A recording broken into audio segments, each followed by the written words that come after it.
What's good, ladies and gentlemen? Welcome back to the channel. I'm LotusAsakura, the one who never knows best, and in today's video we need to talk about Tekken 8 Season 3 because earlier this morning the official Tekken Twitter tweeted out a link to the Tekken official website, and usually what that means is that we're getting updates about the latest balance patch or whatever patch it may be. It doesn't necessarily always a balance patch, but when I saw this, I'm not gonna lie, my stomach dropped a little bit because I thought it was going to be the full patch notes for Season 3. We're still a couple weeks away from that, so I wasn't expecting it. But the reason why I was like disappointed and my stomach dropped is because my original plan for today was for you guys to get my Tekken 8 Season 3 wishlist video, which would have been completely null and void, and I basically would have had to scrap if this was in fact like all the notes, because then we would have known everything that we were gonna get, and it wouldn't have really mattered. I guess I could have pivoted and been like, this is what I would have liked to see, but I just think the interest would have immediately just like plummeted and died, and it just wouldn't have been the same. So that'll probably be the video that you guys get tomorrow. Now, even though I saw the tweet this morning and I was up very early this morning, you're getting this later in the day because I made the pivot, and then also I decided I was going to stream because Pokemon Leaf Green came out. Yeah, I don't care. Anyway, let's just go ahead and get into it. Let's just go ahead and get into it, man. Let's talk about it. So, Tekken 8 Season 3 version 3.0 update plan. So basically, they gave us a little bit of insight and tried to temper our expectations. And, you know, I actually want to show you guys something, okay? I'm going to open up a file. Well, I'm going to show you guys the properties of a file real quick because, like I said, I was planning on doing my Season 3 wishlist video. Now, I'm going to probably blur out a little bit of this because I don't need y'all up in my business like that. But, well, you see that originally I thought about making this video as far back as December, and I just never got around to actually doing it. But, yeah, created December 10th, 2025, last modified on Wednesday, February 25th, access 50 minutes ago. But, yeah, I was going to drop this video today. And the reason I want to point this out is because of something that I was planning on saying in the intro. So just as a sidebar, I've been experiencing some really bad brain fog lately when I try to make certain videos. And so I've been taking a lot more notes and just like jotting things down and kind of like giving myself little guidelines and things to remember to speak on or whatever. And just like bullet points and stuff like this. So in the intro portion of my notes for this video, you'll see that I had written down, the game isn't going to magically be saved with one big patch. Truthfully, please ignore the typos. Truthfully, we should have tempered expectations after the whole Season 2 fiasco. That said, worth noting how much the game has improved. But basically, I was going to open up that video by being sure to mention, hey man, don't expect this game to magically change overnight. And if you hear me repeat something along the lines of that, exactly that in the video, don't be shocked, because I already had it in my head how this video is going to flow. But I was basically gonna say, like, don't expect the game to magically change overnight. Don't get too caught up in the buzzwords that they use, like back to basics and everything like that, because even though I would love for that to happen and that makes the most sense, I don't think that's what's gonna happen. And based off what we're seeing here, that's exactly what I thought is the reality. So thank you for the tremendous response to the Season 3 trailer reveal at the Tekken World Tour 2025 Global Finals. Since its release, we have received many messages of excitement and anticipation, but at the same time, we have also seen some interpretations and speculation that differ from the intentions of the development team. Because a lot of people were so amped up, they're like, oh man, it's gonna be like, you know, we're gonna go back to like older Tekken styles, like 7 or 5 or 6, you know what I'm saying? Which I never thought was gonna be the case, but you know. Ahead of the scheduled March 17th release of version 3.0, we would like to provide accurate information about the update's content and direction. Therefore, we are sharing the details once again. Number 1, battle balance adjustments and launch of the Tekken Dev Feedback Portal Beta. This post provides additional clarification regarding the intent behind the Season 3 battle balance policy terms, refined balance, and back to basics. These terms do not denote a return to earlier Tekken battle systems, nor do they imply drastic, comprehensive changes introduced in a single update. Refined balance and back to basics aren't final goals, they're simply principles that help guide the team in evaluating issues and deciding how to adjust the game moving forward. Now, I've already seen a decent amount of people basically look at this and say, so you lied. Where basically they feel like, you know, Namco tried to bait and switch here, or, you know, and honestly, this is what I expected. Now, I was hoping to be wrong, you know what I mean? I was hoping to be wrong, but this is exactly the type of thing I expected, where I'm like, Tekken 8 is still going to be Tekken 8. You know, it's never going to be Tekken 7. It's definitely never going to be Tekken 5 or Tekken 5 DR. It's not going to be 4. It's not going to be 3. It's not going to be Tag 2. It's not going to be 6. It's going to be Tekken 8. So things like Heat are always going to exist. Things like Heat Burst and Heat Dash and Heat Smash are always going to exist. It's going to be a matter of how you refine these mechanics and these systems to better fit the vision and hopefully the wants and desires of the player base to some capacity, but it's never going to be anything other than Tekken 8. And so this comes as no shock to me at all. Refined balance reflects a phased and measured approach to adjustment, making incremental refinements rather than rebuilding systems in a single step. while maintaining the core mechanics of Tekken 8. Back to Basics establishes the criteria for assessment, whether exchanges of offense and defense function appropriately, whether defensive and evasive decisions are reflected accurately in outcomes, and whether individual errors produce disproportionately large consequences. Accordingly, Season 3 does not guarantee dramatic immediate shifts, such as substantially strengthening defense or significantly weakening offense, in ways that diverge from the intended gameplay philosophy of Tekken 8. Below are examples of adjustments included in version 3.00, the starting point for Season 3 balance updates. And here's what I'll say. This was to be expected, but this is still a little disappointing, only because their philosophy with Season 2 was already this. They did these small incremental changes all throughout the season. I am personally of the belief and of the opinion that Season 2 is now, at this point in the game's lifespan, better than Season 1. At the start, absolutely not, but they have made good changes. You guys saw people like myself and VDX and plenty of other creators. With every patch that they did in Season 2, I'm like, it's cool, I guess, it's a baby step. It's cool, I guess, it's a baby step. Oh, it's cool, I guess, it's a baby step.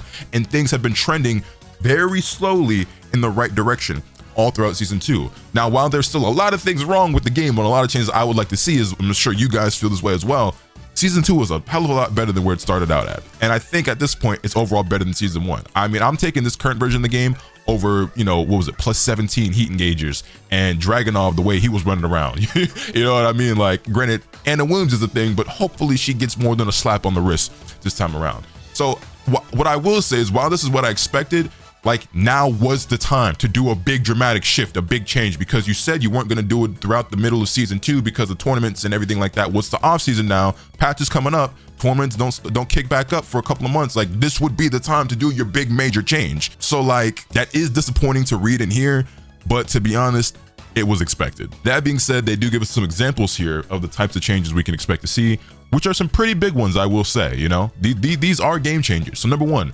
removal of wall splat following heat smash hit. Now, adjustments to heat smash is something that I had on my wish list. A lot of people are probably really happy about this. I'm somewhat indifferent. I've seen a lot of players and creators be vocal that they do not believe heat smashes should wall splat. And I play Hwadong, obviously, who is the poster boy for this video. He is my main character. He does have currently a heat smash that wall splats, but I also play Miarizu, who does not, and I also play Reina, who does not have a wall splatting heat smash.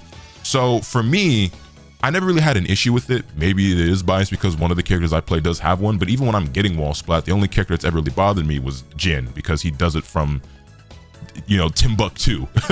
And I was there, you'll be seven states away and you still get wall splat by him. But I was of the opinion that I wanted to see heat smashes be adjusted in other ways, but I'm not mad at this. But reading the example, up to Season 2, heat smash hits yield a disproportionately high reward, often limiting the defending side's viable responses. To mitigate these extreme cases, Season 3 removes the wall splat effect triggered by heat smash on hit.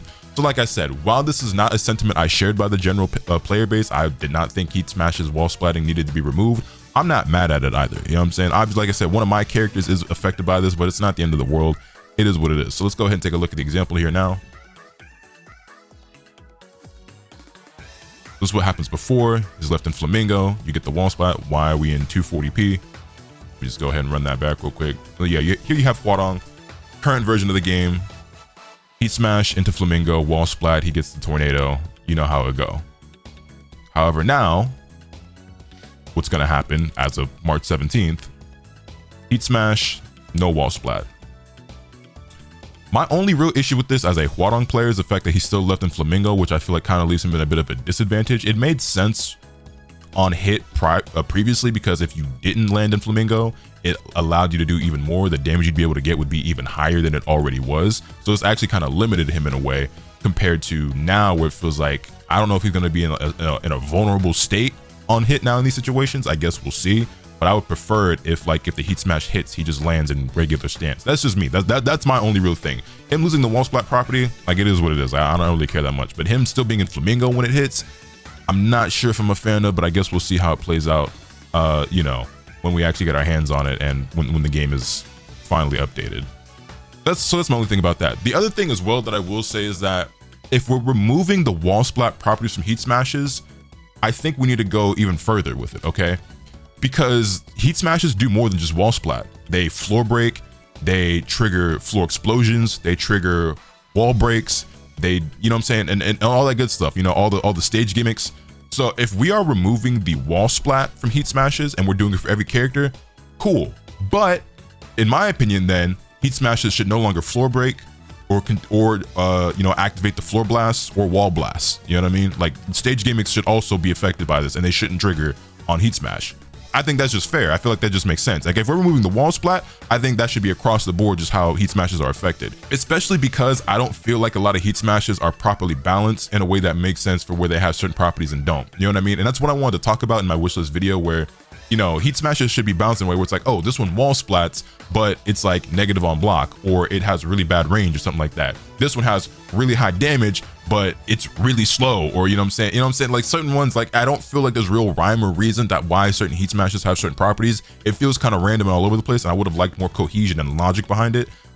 Who knows if that's actually gonna happen, but if we're removing the wall splats, I think you gotta remove the floor breaks, floor blasts, wall blasts, all that as well from heat smashes. I think that just makes sense. Example number 2, revision of character-specific power-up states and heat. This is something else I will be addressing in my video. Up to Season 2, if the activation of heat also granted a character-specific power-up state, for example Claudio's Starburst, the power-up remained active even after heat ended. This enabled players to continue applying strong pressure and derived from the power-up beyond the duration of heat. In Season 3, character-specific power-up states will now conclude at the same time heat ends. So, spoiler for my video, I wanted characters to no longer get their powered up states from heat burst. If in a perfect world, all installs are removed from Tekken. Truth be told, I don't want any character to have it. Heat itself is already an install. I don't think you need a secondary power up mechanic on top of that for characters like Asuka, Brian, Claudio, Zafina, Lydia. You know what I'm saying? Like it's just too much. I wish that no character in the game had any of that stuff. Truth be told, I know that's unrealistic. So my compromise was like, okay, well, they at least shouldn't get it from heat burst. I guess they still are going to. However, when heat runs out, so does their power up. So here's the example that we have with Claudio. Currently, as it stands, he's in heat, spends his heat dash, but keeps the powered up Starburst state. Moving forward in version 3.0, once he spends that heat dash, he loses his Starburst as well, which I think is a good change. I welcome that with open arms. I do think that is a good change. I'm not mad at that at all. I don't currently like play any characters that like use these powered up states, but I think that's probably for the betterment of the game. In addition to the system level adjustments outlined above, version 3.0 will also include balance changes to individual character moves. The version 3.0 patch notes are scheduled for publication on Tuesday, March 17th.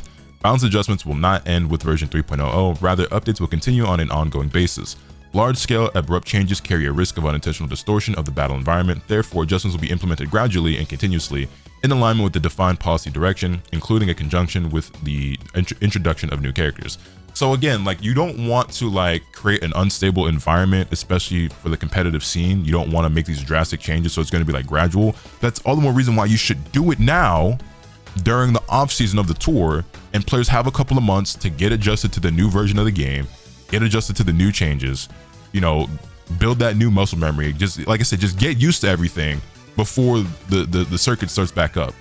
But it is what it is, I guess. Establishment of the official development feedback portal. So there's no longer going to be doing the Tekken 8 report thing on Twitter. They'll have an official portal to submit feedback. Hopefully, I do not envy whoever's job it is to filter through that feedback and try to decide what is or isn't like worthwhile. Because as I'm sure you guys know and have seen countless times on Twitter, people were abusing the Tekken 8 report thing and submitting all types of stuff that just like really was just like skill issues oftentimes, or like it was straight nothing burgers. Sometimes it was straight up just to complain or moan or beg for nerfs or buffs for characters that they like or don't like. So that's still going to be the case, and like I said, this will probably filter out people who just aren't willing to put forth that effort compared to just making a tweet. But yeah, I don't envy whoever's job it is to go through all that feedback. And then we also got information on the rank match reset and matchmaking logic improvements, which they did touch on before, but to ensure fairness and appropriate distribution of player skill within the new balanced environment, we'll implement a rank reset along with several system revisions. I'm personally a fan of the rank reset.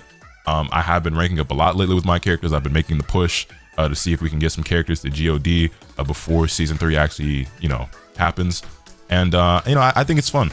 I will say, I think that God of Destruction Ouroboros is a bit too difficult to obtain. Not that I'm a player who's in contention for getting that anyway, but in terms of like even the top guys, the way the point system currently works, I think it's, especially if you're going to be doing rank resets every season, which it seems like is going to be the case. That is the precedent they've set so far through season 2 and 3. No one's ever going to be able to get there. You know what I mean? I think it's cool to have it be a grind and it be difficult, but I don't think we're ever going to see anyone get higher than like God 4 or 5. Well, maybe like God 5, because I think Ninja Killer made it there. But you know, the amount of like time and how punishing the system is, like, it should be difficult, it should be a grind, but I think it needs to be a little bit more realistic, because right now it just feels unobtainable, even for the players who spend countless hours just grinding ranked all day every day. Rank reset and season participation awards, you already know about this, but this is also interesting. The rank point system of visualization and adjustments. The post-match display will now present a clearer breakdown of rank point gains and losses. Previously, only the total value was shown. By making bonuses and deductions more transparent, we aim to improve player understanding and perceived fairness. Adjustments will also be made to promotion bonuses, win streak bonuses, additional rematch victory points, and demotion criteria, ensuring that player progress and challenges are evaluated appropriately. I will say, I do think that ranked in this game is significantly better than where it started, which is another big reason why I think Season 2 is better than Season 1, because the way ranked works in this game now is far better than where it was when the game launched. I had a lot of changes I wanted to see get made to the way ranked works, and they kind of did a lot of that. And now I'm a big fan of how it works, which just makes it that much more fun to play, and that I'm that much more willing to grind and everything like that. So hopefully this is another step in the right direction and improves the experience even more. I do still think ranks are very inflated.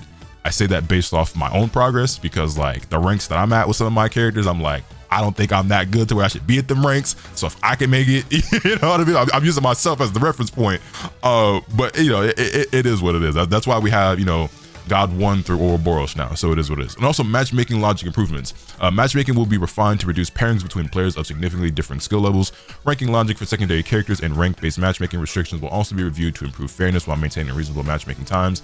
And I'm looking forward to this a lot. Matchmaking has been pretty poor for a lot of players, especially those at those higher ranks. And also, if you're anywhere from like Tekken King to God of Destruction, well, especially if you're below GOD, right? So let's just say Tekken King to even like Tekken God Supreme, you've definitely run into your fair share of players who are like 400,000 prowess. They're clearly like a high level player. They have multiple characters at GOD, or even if it's just like 2, right? But they're a lot more skilled than you, but they're playing a secondary or tertiary or like, you know, 4th, 5th character, and you just get mollywopped by them. They're just so much better than you, you know what I'm saying? But their characters start at Tekken King, and so you're somebody with, you know, 200-something thousand prowess. They have almost double yours. They're clearly way more skilled, and they're just like gatekeeping you from ranking up to Emperor or Tekken God.